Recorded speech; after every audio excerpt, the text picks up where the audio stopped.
Okay, good morning, everyone, and welcome to today's webinar titled Elevate Your Office 365 Security. My name is Colin Lennon. I'm Consultancy Services Director at ECHO. In today's session, we're going to talk about the National Cybersecurity Centre's Office 365 Secure Configuration Framework, and specifically how organizations can achieve a greater security posture through alignment with this framework. Before we get started, just a little bit of housekeeping. I'm going to introduce our speakers today. I'll be hosting today's session.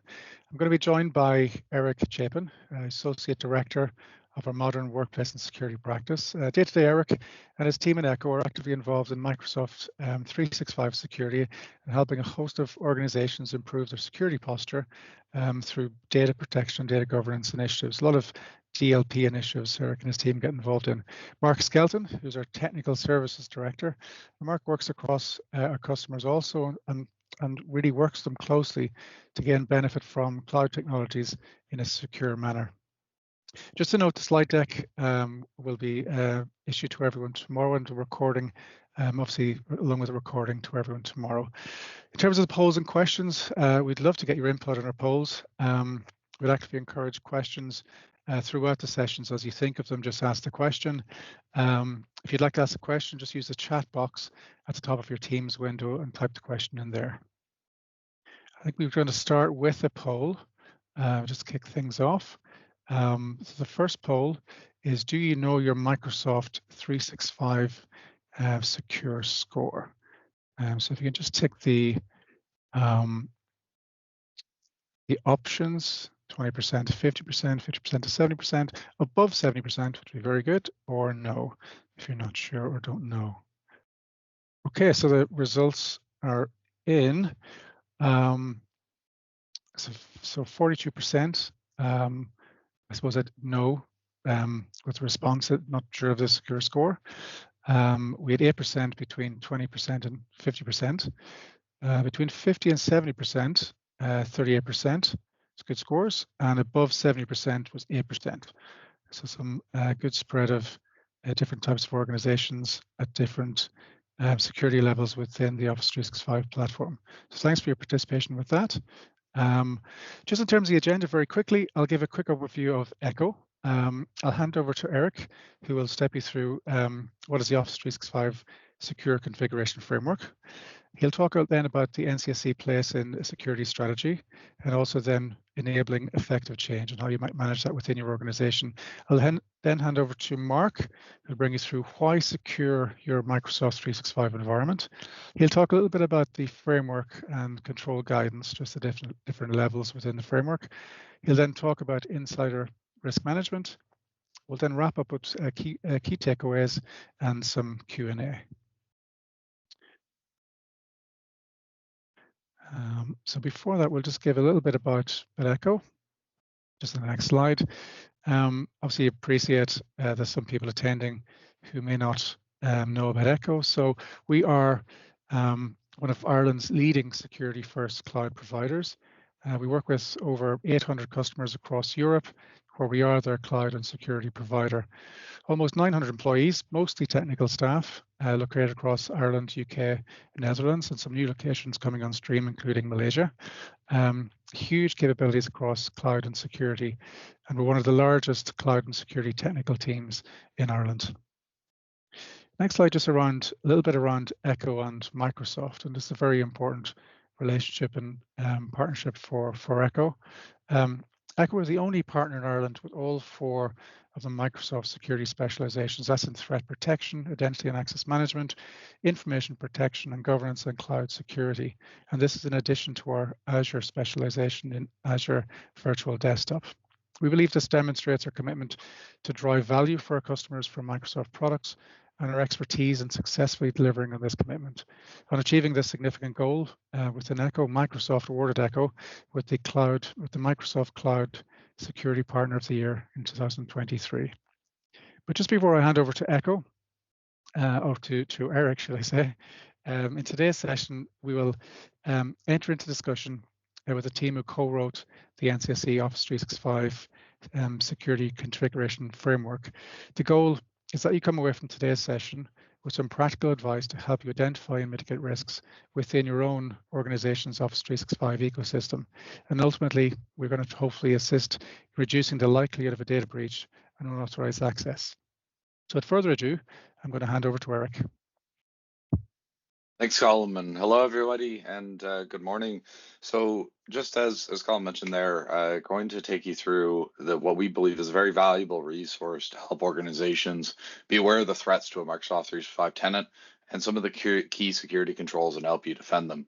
Really just overall help where these controls may fit into play, why they're so important, and give you a bit of a guidance about hopefully, how you can resolve these and work on them in your own estates. So, as Colin said, as a part of our close relationship with Microsoft, we developed the Office 365 Secure Configuration Framework in February of 2023. This was done in coordination with Microsoft and the Irish National Security Center. In general, while the NCSC's primary remit is securing public sector organizations, overall, they do have a significant role in promoting cybersecurity for all organizations in the country, as well as all people in the country. And this framework is designed to apply for both public sector and private organizations and businesses. It is a publicly available document on the NCSC's website in coordination with a lot of their other standards and guidance that they publish on a regular basis. And it does contain a lot of the guidance on the reasoning behind these controls, key considerations when implementing them. And even if you're not using it as a framework yourself, it can be very valuable guidance to IT managers, security engineers, and even just stakeholders who are looking to learn a bit more about Microsoft security on key considerations to think about and key concerns. So everything from governance and sovereignty in there all the way down to individual configurations for key technical settings. And just to call out, some of the controls are very prescriptive. They will say, go here, turn on that, and they're direct guidance for the engineers and the technical teams that own the estates. Others are such as data loss prevention and insider risk, and others are designed to be a bit more comprehensive and help guide you towards an overall strategy or direction to consider in key controls, and a program will work to implement those, especially where they can be more challenging projects or where those controls need to be very specific to your organization, to your risk profile. So with that, what does this look like? So the NCSC framework is designed for all types of organizations, both new and existing organizations who are working on the Microsoft 365 cloud, and organizations of every size, right? This applies from the very small organizations all the way up to the largest of enterprises.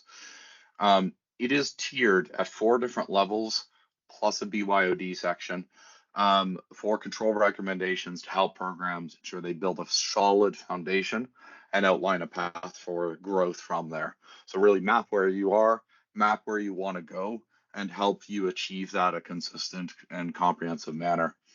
Mark will be covering some of the key details at the different levels later, but really just note that in this slide, each of the levels build upon each other. So you want to start at the left and move to the right. It's not to say everything needs to necessarily be done, but in general, you want to be tackling the foundational before you go to standard and so on.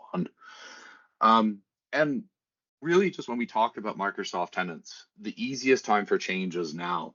Obviously, that's very easy to say, especially in IT, but specifically if you're focusing on any user technologies, things like especially the external access, the MFA, the other key controls that are foundational to these estates, again, Mark will talk on later, in that user interaction, it's much better to get them in early, get them in and users familiar with those controls, and then you can build on it. Whereas if you try and implement a tenant or you're migrating to the cloud right now and try and bring them in later, you're going to have a much harder time with it. It's going to be a lot more work. So think about it early on. Think about it, especially if you're not yet started on your cloud journey in any serious way. And just to call out as well, you'll see a few notes about licensing in here.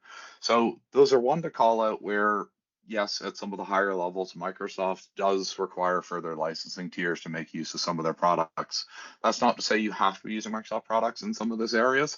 For example, some of the controls such as DLP can be met by other technologies as well, but you need to consider them as part of your overall security projects and plans. And also with that licensing, you can make full use of existing spend. So hopefully with the framework, you can understand what you in your existing licenses you're paying for today, where you can utilize them fully, where you can make the full use of that investment, and maybe security controls or options in Microsoft you hadn't considered. You might have been looking at other platforms or key tools on that you actually do have available to yourself in Microsoft. Sometimes it will surprise you. And we won't walk through it in this session, but obviously Echo is happy to discuss the investment and assess team's investment, ensure you are getting the most value and spend out of these technologies. Um, so just on to how to utilize this a bit more and what to look at when you're looking through the guidance. So the guidance is on a risk-based approach. Just like any security and any IT control, you want to assess your risk, right? You don't want to do anything or do something where the value just isn't there for yourself. In that, you will see a few choices in some of the guidance, but and there's some things that you may expect to see in there, but others that are covered at a higher level framework. So things like ISO 27001, NIST 2, and other frameworks are designed to operate above this, and I'll go to that in the next slide in a bit more detail. It is targeting those key security and operational controls in your environment. So what's really important? What should you absolutely have in an environment, or what should you be absolutely do targeting in your environment to overall further your maturity? And while some controls do reach slightly into on-premise, just note this is very much a Microsoft 365 or Office 365 framework. So things like on-premise Active Directory, workstation security, other key end user security controls need to be considered separately. You can look at SIS, NIST, or other controls and standards and frameworks for further guidance in that. It's just outside the scope of this document. So where does this fit? So overall, the NCSE framework is designed to fit somewhere between the technical leadership down to the implementation level. So it's a fairly broad set of your organization that can benefit from this. And again, I'll stress a lot of the preambles to the document are some of our thoughts and some of Microsoft's thoughts around wider enterprise security strategies, organizational strategies for data protection, data governance, and other key thoughts that are very good to consider when talking about the cloud strategy and cloud migrations. It's not just please go turn on audit logging, but it does also have those very technical feedbacks for the engineers, for the teams on various items that are key for them to be considering to make sure you're actually meeting your security and control objectives. Where this fits wider, though, and some other resources just to call out as part of the structure is the cloud adoption framework, right? This is a key area for technical leadership teams such as CIOs, CISOs, CTOs, et cetera, to talk through what does their cloud strategy need to look like? What do you need to consider? Other things like the Microsoft cybersecurity reference architectures are great resources to be able to put the pieces all together about how this can structure in your environment. And there's all sorts of other Microsoft documentation here, especially the well-architected framework for Azure if you're dealing with infrastructure security, which is outside the scope of the NCSE Security Configuration Framework. And in general, it is built around that risk level and appetite, right? So when we're talking through the various levels, we're not saying you need to be going to the top level and have achieved all objectives. That is aspirational. That is a strategic approach. It's meant to be a journey. And just one note on the NCSE framework in general is we are doing some updates to it. So you will see some references in the framework and even in some of these other documents that even for Microsoft have been updated in recent months, particularly as it relates to the Intra ID branding over Azure AD and some of the other key areas. All Microsoft does have a general commitment to updating all of its documents, and we do as well. And we are currently going through a phase to update the NCSE framework with Microsoft on a generally yearly basis. And hopefully we'll have some news on that coming up in the next few months about a new version. Thought, enabling effective change. So we all know the cloud environments change rapidly. And so one of people's main concerns about an IT right now is how do I provision and budget in my IT program and security program to keep up with the pace of Microsoft and other technologies are running on, especially with the emergence of AI and other security challenges where data is moving at an even faster pace than it was even a few years ago, a few months ago. So one key area I do point people to is the keeping up with the change in the Microsoft 365 roadmap. Now, here you might actually see that it'd be a bit overwhelming of just how many changes that Microsoft is putting out and modifying on a day-to-day or month-by-month basis. But we do strongly recommend you regularly monitor for new features and functionality from Microsoft. A big example of this that's recently come out is the Microsoft managed conditional access policies for MFA for admins and other things that they've brought out recently. A lot of environments weren't aware that they popped in there, and over the next month to 2 months may be turning on and potentially have an impact for yourselves. So you need to consider about how things are changing, what Microsoft is doing with your tenant. We do recommend subscribing to this, ideally putting it through some sort of IT ticketing system if you have one, or a shared operations mailbox, so that your IT personnel can all be aware of the changes coming. They'll spot, oh, that is going to impact us. We need to consider that in the program. And then in general, we also recommend doing an evergreen project with this.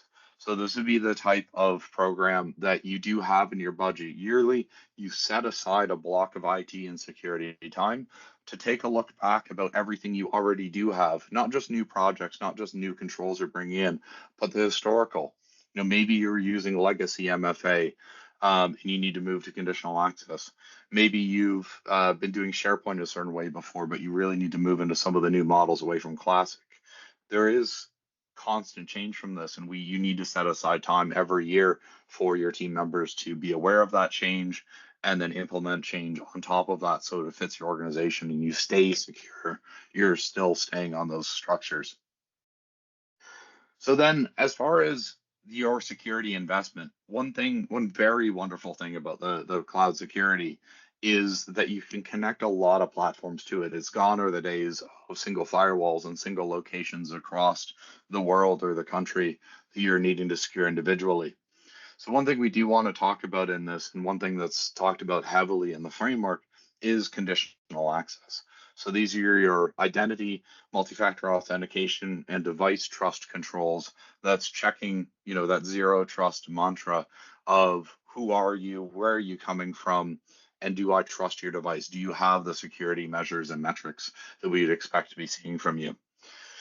That is a very, very, very strong control, and as Mark will talk about later, a key for a lot of environments. In the conditional access, though, what we can do is with the cloud, we can bring in a lot of applications from the Office 365, which are behind it by default, but also the SaaS applications, so your HR systems, your finance systems, and other cloud storage areas, as well as on-premise apps if they're suitable, and we can secure them all behind the structure. So when you're making good investments in the conditional access in your cloud security technologies, you're just furthering that across all your estate. So it's one-stop shop in many ways to be able to defend the access, especially from users and administrators, to those various systems. And we do recognize that this isn't necessarily suitable for all organizations. There's certainly apps you need to consider separately. Not all organizations are using Azure AD in full or even conditional access. But it has gone through a lot of changes. It has gone through a lot of areas, especially conditional access itself. If you haven't looked at it in the last year, it's much more flexible than it was a year and a half ago, as far as the ability to cater for a lot of different organizations and a lot of different needs. So with that, how do we actually enable effective change? How do we make sure that we're making good change? We're helping users in the state through that technology change and making sure it sticks. So in general, first we want to plan for change. This may sound simple, but it tends to be the hardest part, making sure you do good documentation of the change, make sure you have good requirements, understand how it's going to impact and affect your estate and your end users, and then also communicate that. Make sure users take along the journey with you. So understanding where it may change a phone, an MFA prompt, even just a small thing can have a big impact on the day-to-day life of an end user. And they should be aware of why we're doing it as well. We're not just making their lives harder in some cases. We are doing it for a security organization. These are the threats we're facing on a day-to-day basis as an IT or security organization that could significantly impact all of us, including their own employee data. And then in general with that, we want to then action the change. So We want to implement that change, make sure that change is encouraged. So don't stop. We do need to build for lasting change. One thing with that is the global scoping of changes. This is a frequent issue we see with a lot of estates where you're targeting controls at specific groups instead of all users, all devices, just everybody, and then excluding after that. You want to base configurations with that global setting and then only apply specific exclusions after. You will always have exclusions, but you never want a global production environment scoped with a control to just specific set of users. You'll always be left with gaps or security issues. And you do want to also look at monitors, alerts, and configurations after the fact to make sure it sticks. So one other frequent area we see is people not keeping an eye on their conditional access. Maybe you did a big MFA and conditional access project or equivalent in the recent years or even months. It will need to change over time, but are you aware it's changing? Are you aware why it's changing? Or aware what's happening in that change? Is that monitored as a metric so that you don't see somebody turn off a conditional access policy as an example and all of a sudden have a large risk that you thought was locked down? And then always make sure that through negative testing, through monitoring, the change completes fully. I think everybody has probably seen projects, especially as it relates to end users or devices, where you got 80, 90% of it done, but the last 10 or 20% was just really hard. VIPs, other exemptions, we very frequently see that, and we need to cater for that and make sure that it is indeed closed. Don't let the project close without that final remainder closing. All right. Well, and with that, I'm going to hand over to Mark now, who is going to go through some of the key reasons of why Microsoft security is important and why this framework is so key to your understanding. Okay. Over to you, Mark. Thanks a million for that, Eric, and thanks. I know you're struggling a little bit with a sore throat there, so you're quite the trooper for getting through all of that, and that was very interesting.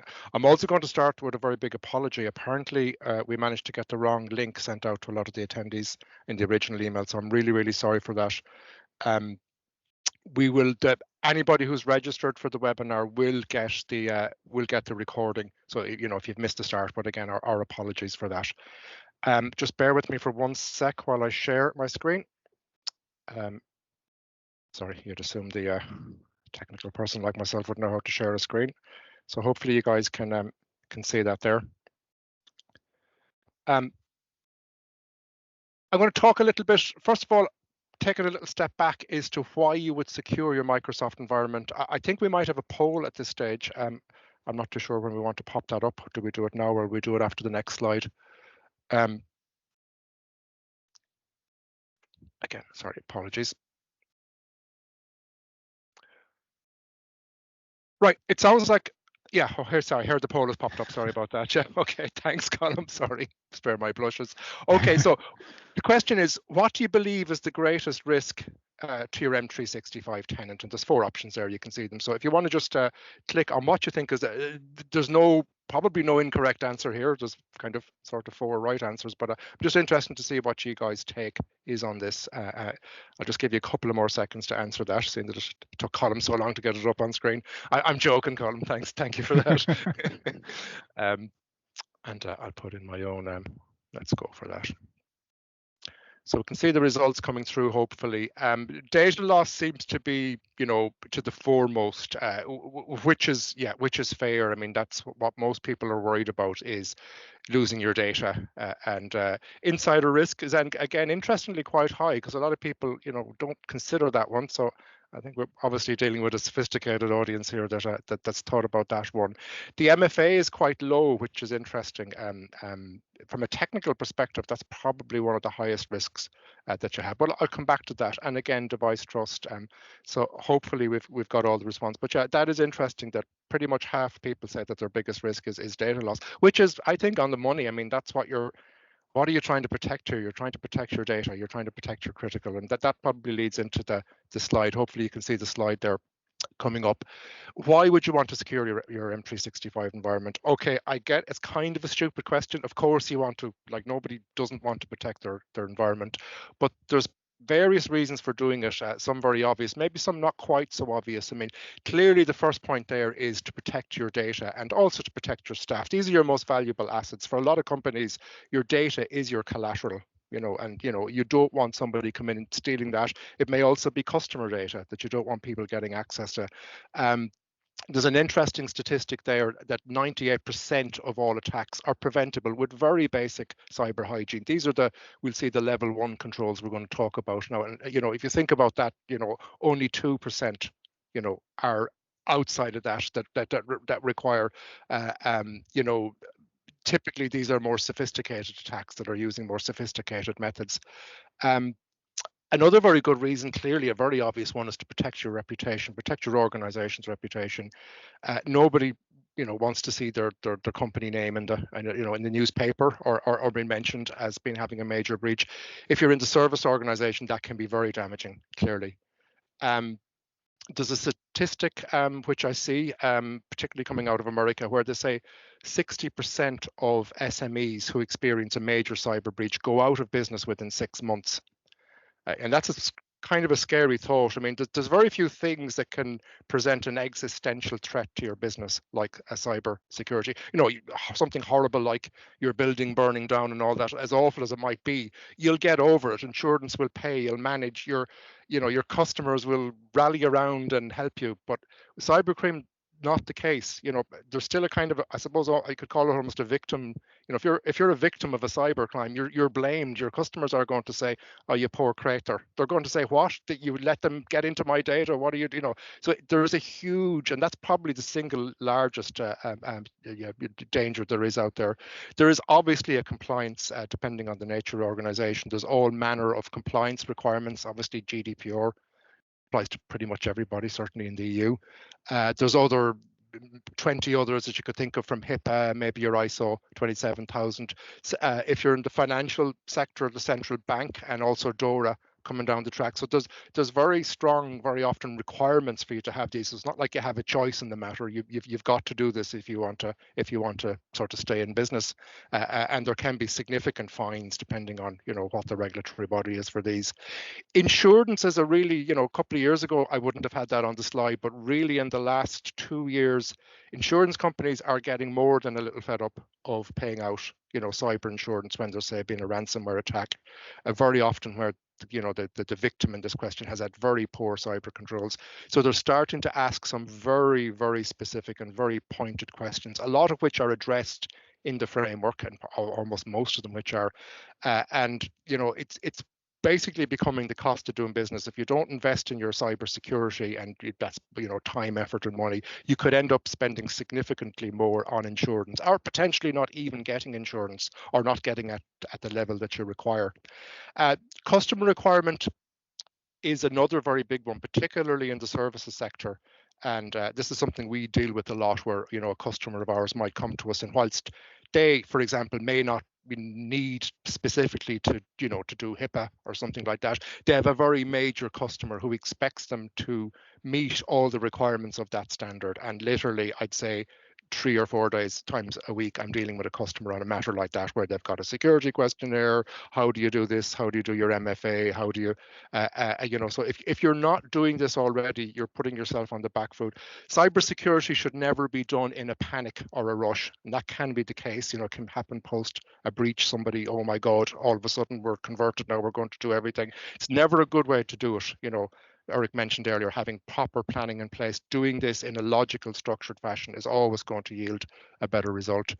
So the takeaway there, I mean, again, an obvious answer to a very obvious question, but there are other drivers, and it can be a business driver. It can be give you a competitive advantage maybe over your competitors, having a very good cybersecurity posture. Sorry, I'm struggling to get through my slides here. So I'm going to look at the framework, and I'm going to look at some of the controls. Now, you're going to be happy to say I'm not going to go through every single one. I'd love to. There's nothing I love better than cybersecurity controls. There's a few dozen of them. We would be here for hours. So I just want to focus, number one, maybe talking about each of the top levels, the level 0 through 3, and maybe calling out 1 or 2 or 3 of each. Now, that's not to say those are the only ones that matter or the only ones you do, but it's just really maybe the ones you might focus on initially. So we'll start at level 0. First thing I'll say about level 0 is these, in my mind, are non-negotiable. They're called foundational levels. If you don't have all of these implemented and implemented properly, then you need to get them implemented. You're at danger of becoming one of that 1% I mentioned earlier of, that you're an easy target for breaches. They're also, for the most part, they're relatively easy to implement. Now, I know I don't want to trivialize that, I realize, and kind of ironically, what can happen is small organizations can be very good at this because they're small, they're nimble, they have probably less complicated, applications, whereas very large organizations can sometimes struggle more with the foundational stuff than they do maybe with the more advanced stuff, that a small organization just wouldn't have the bandwidth to deal with. If I have to call out one, it's MFA, and if anybody comes to me, what's the one thing I need to do? Always I'll lead with MFA. Now, multi-factor authentication isn't the be-all and end-all. It's not the only secure, but it's definitely the start. If you don't have it, it's important to say it's not just a matter of just turning it on. Okay, it kind of is, you turn it on, but then, you have to manage it, you have to enforce it, you have to know how to deal with exceptions, you have to control it, monitor, etc. So there is devil in the detail there. I'm going to come back to MFA on the next slide, but if you look down through the controls, I'm not going to go through every one, but there's a few there. Enable audit logging. Yeah, just turn it on. It's easy, just do it. There's no reason not to do that. There's 3 or 4 others there, mailbox logging, use dedicated accounts to perform administrative tasks. Just do it. You should not be using, a standard user account should not have admin roles. Disabling inactive accounts. This is easy stuff that should be done and should be done very, very quickly. Some of them are a little bit harder implementing conditional access. Again, not rocket science. It can be done quickly. But some of these are almost tick box. Just do them. So foundational challenges. So these are, well, what are the chances? I kind of said earlier, just do the level, the level 0 controls. But what are the challenges there? And I say somewhat ironically, it's very often the larger organizations are the ones that struggle a little bit here. And I mentioned really the key one there really being multi-factor authentication. That's one of the biggest challenges we see, is that MFA not being universally applied to all users. It absolutely, in a perfect world, that's just do it. Every single user, MFA, no exceptions. Now, I realize that's not always practical. There are good and valid reasons for MFA exceptions, but there's a lot of very bad reasons for them. I'll talk about that. There's an interesting statistic from Microsoft in one of their blogs, and basically it relates to, this is global across the planet as were. They say that only 28% of Microsoft users had an MFA session in December. Or to look at it another way, 72% didn't have an MFA. So what's that telling us? It means there's a huge number. This is not some, niche thing that there's a small percentage of people. Effectively, the majority of people don't have MFA turned on or properly turned on or properly enabled. There's just too much non-MFA, if I can even use that as a word, going on out there.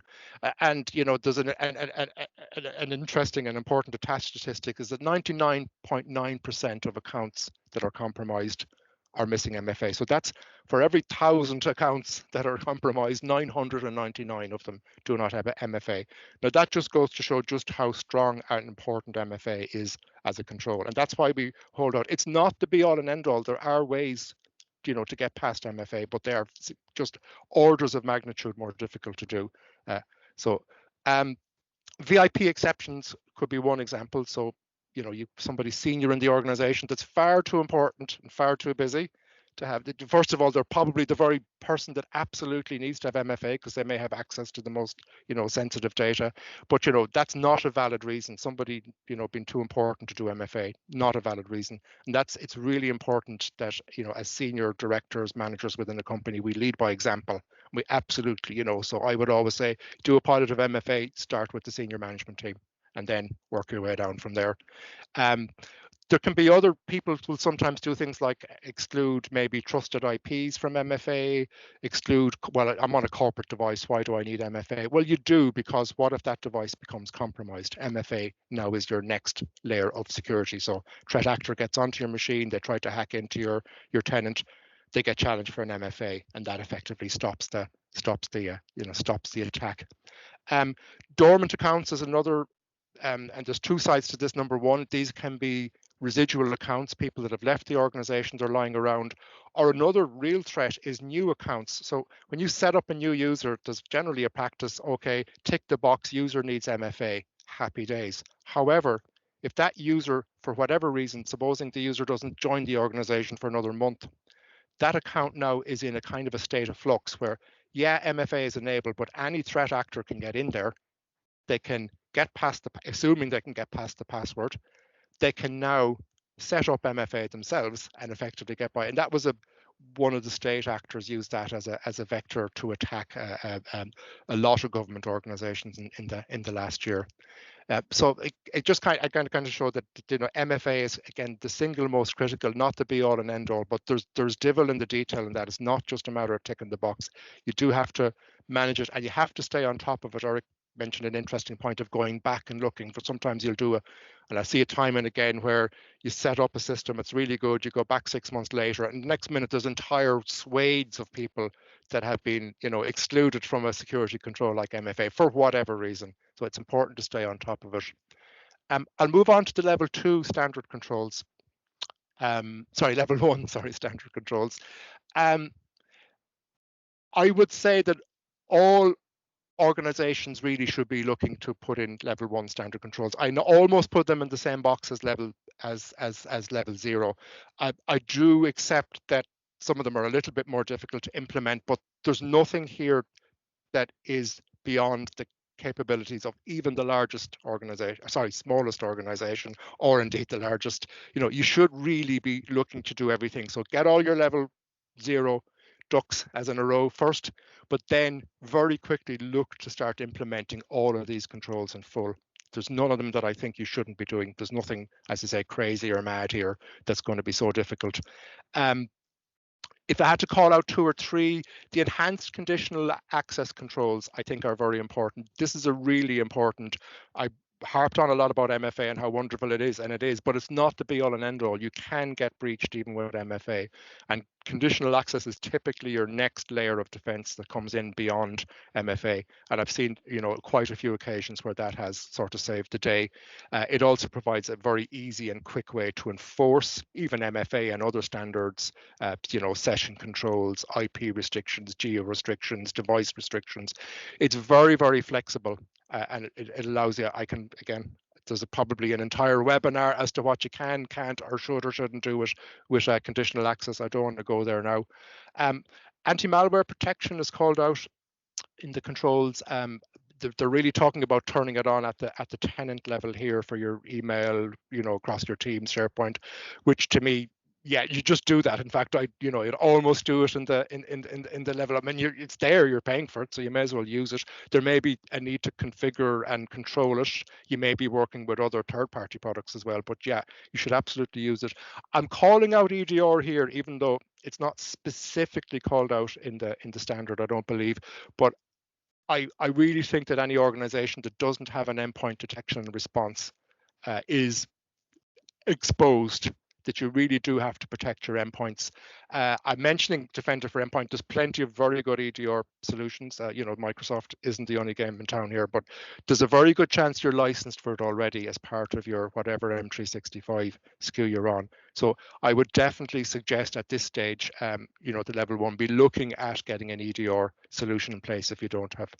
I'm also calling out mobile device management. You really, and I'd nearly go further and call that device management. You know, almost everything is mobile. I mean, almost everybody uses a laptop now, particularly since COVID days.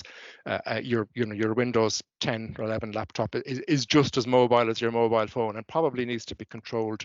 I'm mentioning Intune clearly because that's the Microsoft technology embedded. Again, almost certainly included in your M365 plan. So you definitely want to look at that. There are other, again, perfectly good MDM solutions out there. I think that the nice thing about Intune is it integrates so tightly and cleanly with the rest of the other, you know, rest of the Microsoft stack, particularly around conditional access, that it definitely does, and also with Defender, it definitely does merit. But again, probably in level 1, MDM in itself is a very big area. You're probably not going to bottom out on it and say, right, I'm going to do everything I ever need to do in MDM, in the first 3 months of this project. But you definitely, that's where you should be starting. Looking at some of the other controls there, again, some of them there are some quick wins there, like enabling the client rules forward block. Again, that's typically easy. It stops people, forwarding emails externally to your organization. Some of these are almost just tick a box. So there's 2 or 3 of them in there that should, securing external email flow, etc. These are quick wins that definitely you should be looking at. But as I said, again, just going back to the takeaway point here is, I almost see these in the same light as the level zeros. You should absolutely do them all, accepting that it might take you a little bit longer, and some of these aren't quite on off. They're, you do MDM, but at least get it started, get the ball rolling on it. Apologies, I'm going to pause for a quick drink. It is water, by the way, I promise, in case anybody thinks. Level 2 advanced controls. To me, these are where most organizations should be aspiring to doing all of these. Again, take on board that some of these are more difficult. It's not likely to be something that you'll do instantly, but I really don't believe there's anything in here that's not within the ability of almost any organization to at least address. Again, some of these they're not simply an on-off. There's a level of detail that you need to go on, and pretty much all, even a very small 10-user organization, should be able to touch on every single one of those points.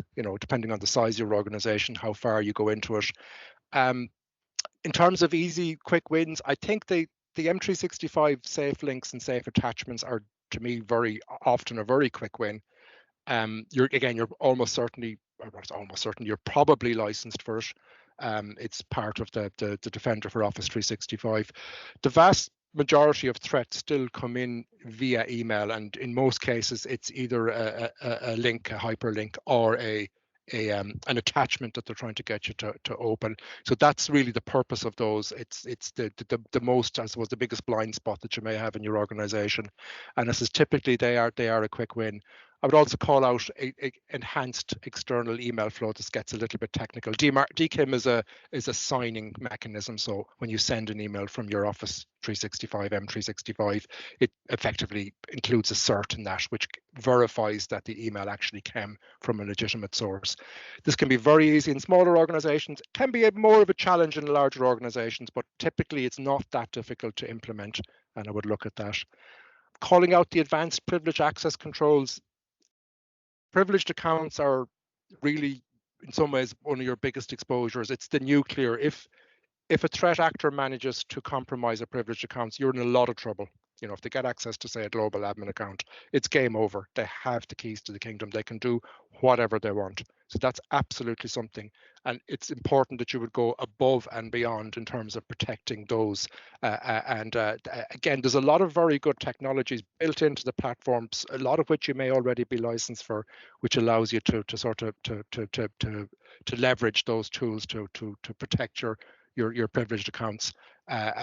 Simply at a matter of limiting them, not having as many. Even this morning I'm dealing with a customer that's got a lot of, half their users have global admins. This type of just not good. It can be relatively easy to tackle that one without impacting on day-to-day use.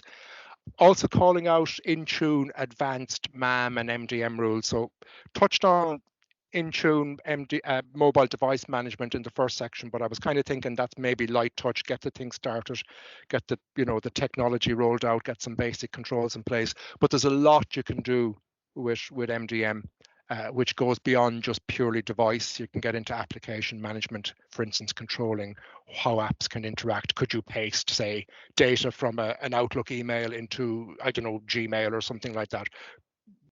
And 1,000 other things, so that's definitely an area to look at, and likely to be something that you can build on and grow, over the years. It is in itself a very big area. There's also a few others in there that you could, you probably look at fairly quickly, like advanced team security configuration, enhanced SharePoint. Some of these can be quite quick and easy, depending on the nature of your organization. Particularly if there's a low adaptation of SharePoint, you could actually implement some of those very easily. Right, I'm going to quickly get into, we're conscious of the time, quickly get into level 3, the optimized controls. I'm not going to spend a lot of, would definitely say these are more aspirational. You know, not everybody, not every org is going to have the bandwidth or the capability really, or maybe the requirement. It depends on your org. I mean, if you're a highly regulated organization, you may have to look at all of these. That being said, there's over time, this Eric might have mentioned earlier about this whole maturity and, you know, journey that you go on. Definitely look at them. I mean, there's for me a few quick wins in here. Defender for Cloud Apps, I think, is a very strong product, and it can be very quick and easy to implement. Now, there may be licensing costs, which, okay, there's licensing costs, but that's definitely something I would often recommend. Using email encryption, again, can be, okay, not totally straightforward, but definitely something that can be implemented fairly quickly.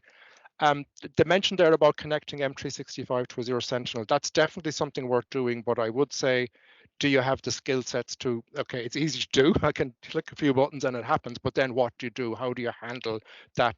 So if you have an existing SOC SIEM, it's definitely, you know, something worth doing. But if not, consider going for an outsourced and managed SOC SIEM. Again, I know a very good company that rhymes with what's that, Prosecco, that offer very, very good and very strong, you know, managed security services. I'll just move on to the one final point I will touch on is the insider risk management, because this is an interesting area.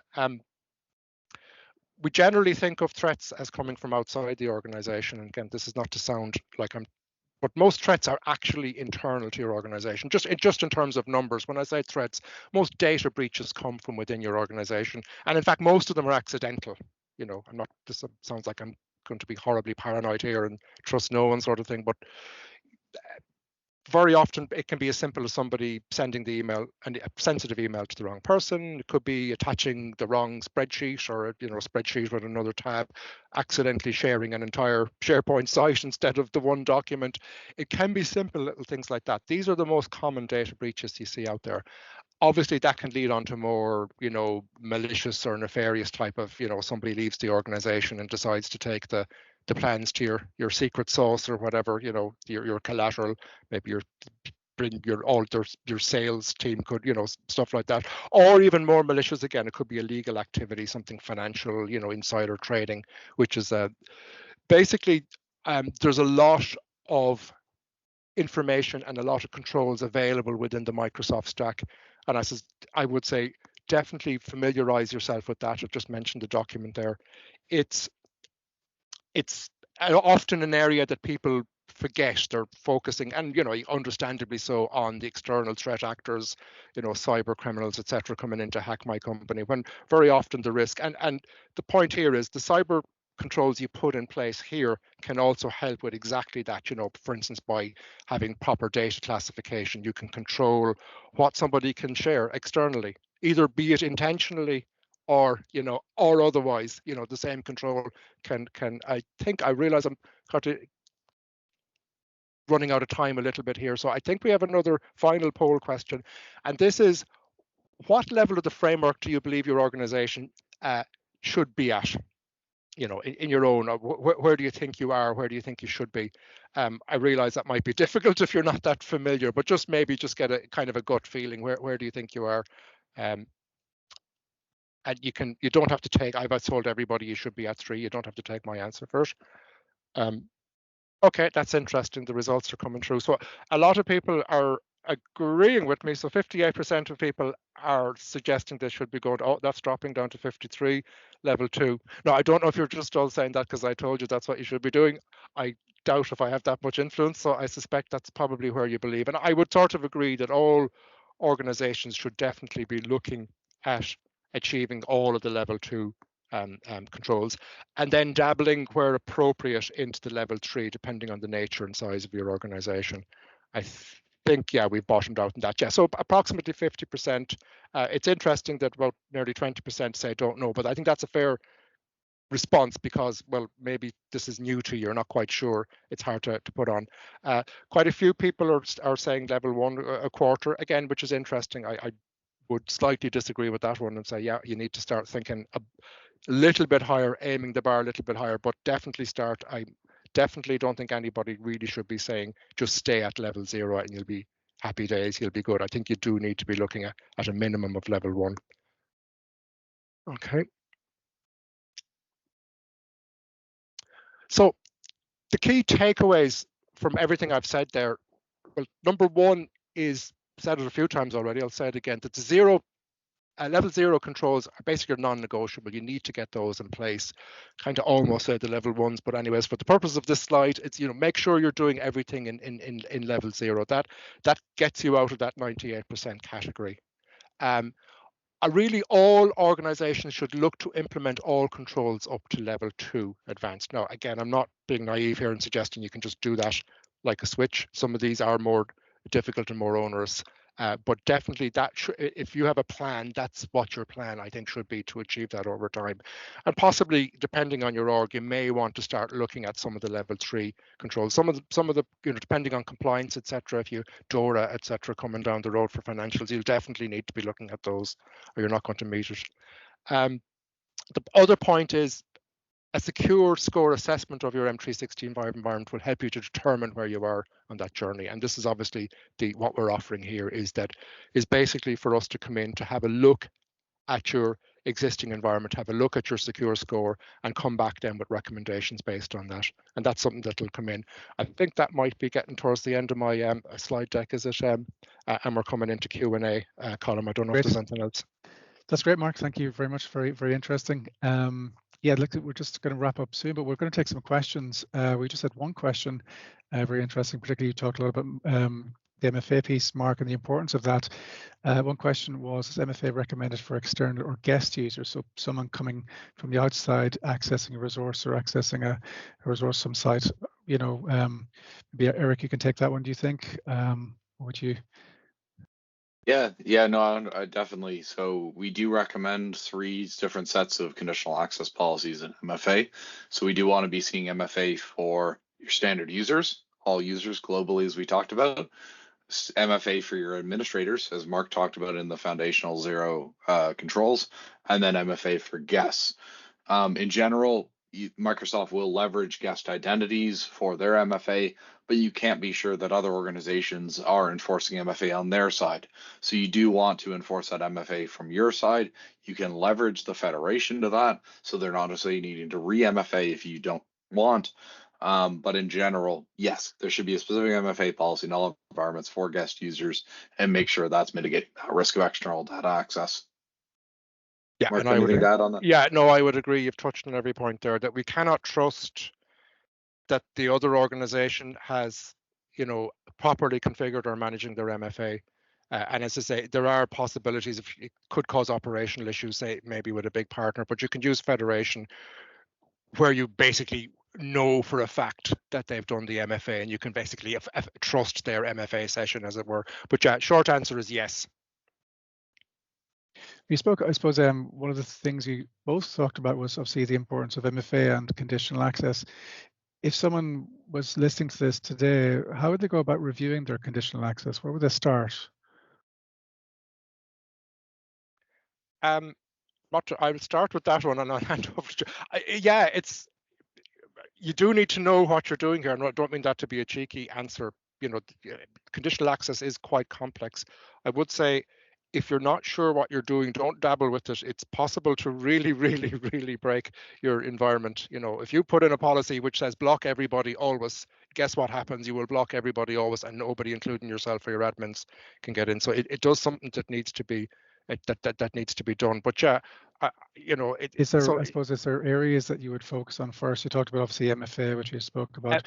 Maybe privileged access would be useful. MFA would be the first one, that you've got a proper set of conditional access policies which control and enforce the use of MFA.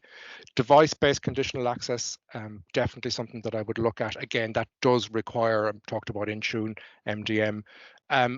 IP restrictions can be very useful. They have limitations, but particularly around admin and privileged accounts. Geo restrictions, again, they have their use. Again, threat actors will often use proxies to get around them.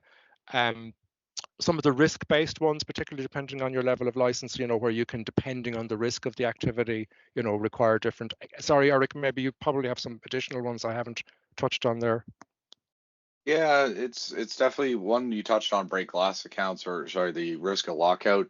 I always recommend, if you're going to be touching your conditional access, make sure you have a break glass account, and that's an account excluded from every single conditional access policy with strong mitigation controls, like very long passwords with very limited knowledge of it. So definitely do that before you start diving into this. Once you have, though, look at, as you say, MFA, then device trust, but generally look at that global scoping, right? Make sure you're doing a exclusive setting for users versus an inclusive. Make sure that you're covering all your main bases. So specific policy for MFA, specific policies for device, specific policies for blocking legacy authentication and other items. And then also with that, make sure you deny anything that you're not expecting. Mac OS is a big one on this. Make sure you block Mac OS if you're not expecting corporate Mac OS devices to come into your estate. And then finally, manage your exceptions. So if you have, let's say, a few VIP users with a Mac OS device, you need a policy to cover those exceptions. Every single time you have an all user and an exception in a policy, I want to see that exception group be managed in another policy to say, okay, how are we mitigating that? Is that more secure device trust? Is that IP controls where a device cannot be trusted specifically itself? Other things like that. A good question. Very good. Okay, a couple more questions. I'm just conscious of time. We're just going to take the last question. How much effort is involved in setting up DKIM and DMARC? Some of the attendees planning this year just want to get a view of the overhead. I'll probably start with. Sorry, go ahead, Eric. Do you want me to take that, or do you? I can probably take this one. Yeah, go for it. It depends, is the honest answer, right? So it's very much how many domains do you have as a business and how they've been managed historically. So if you haven't started on SPF or DKIM or DMARC already, then this may be a longer journey.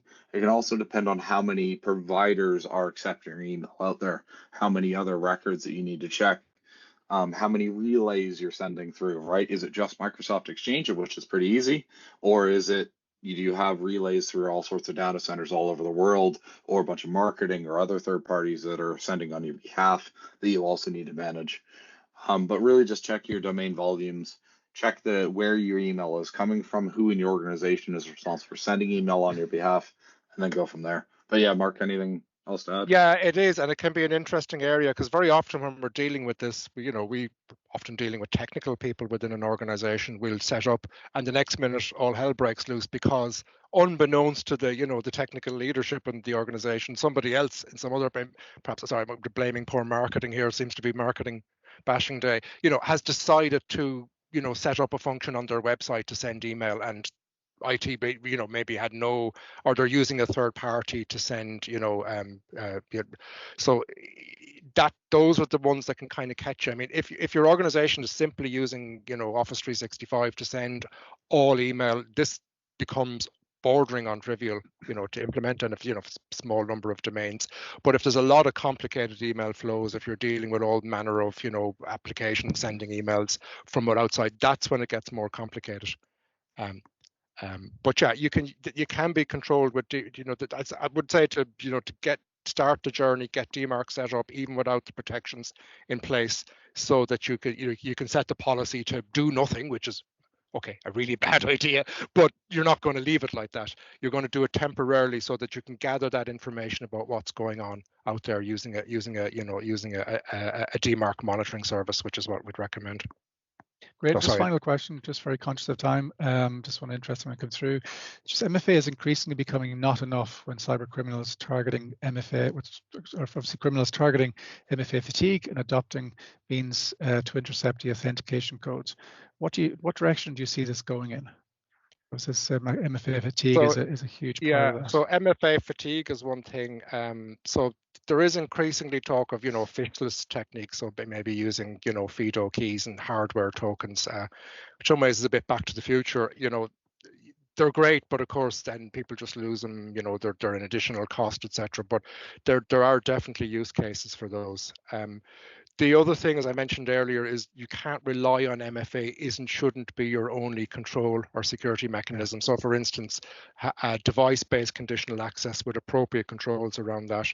We had a non-breach, I might add very quickly, last week that I'm currently working on, where somebody's password was phished and they did somewhat unfortunately give away their MFA token, but then the device-based conditional access and also geo restrictions kicked in instantly, alerted us as to what had happened. So there was no breach, but the fact that we had that third and indeed fourth layer of security. Security is all about layers, and you can never have enough of them, you know. So that's, yeah, it is an interesting, you know, MFA is also adapting. Microsoft are aware of this. They're improving their techniques. There are things you can do about using session controls or MFA strengths, which can help it. But yeah, it's an ongoing battle. Sorry, Ulrich, I don't know if there's anything and I'm conscious of our time, you wanted to add on that? Yeah, I would say just very briefly, and you touched on it there. You know, you're already seeing Microsoft adapt to this. So one of the key ones I would say is, you know, if you're an organization still using SMS or email methods for MFA, start to look to migrate away from it, right? But get everybody on the Microsoft Authenticator app on mobile devices wherever possible, and leverage that with the number matching MFA that Microsoft is now enforcing globally to combat this for your standard users. And as Mark identified, if you do have this risk seriously in your organization or have a regulated environment, you should be looking at the new conditional access options for MFA strengths. And so for you, let's say your admins and that, you can start looking towards the FIDO keys, security keys that have a stronger control. Great, thank you, Eric. Big thanks to both Eric and Mark for today's presentations, very insightful. Lots of good advice in assisting our customers mitigate risks within their Office 365 environment. I just want to thank everyone for joining us today, taking the time out to join today's session. I hope you found it useful. Some good feedback and interactions in the polls and questions. Just as a follow-up, probably tomorrow you will receive the slides and recording, and also contact details if you want to speak to someone within the ECHO group. And also that offer is there just around ECHO performing a secure score against your Office 365 with some advisory around what we think the next steps could be within your particular organization. So hopefully you'd like to take up on that offer. But thanks very much for everyone today. We'll end it there, and have a good day. Thanks very much. Thank you.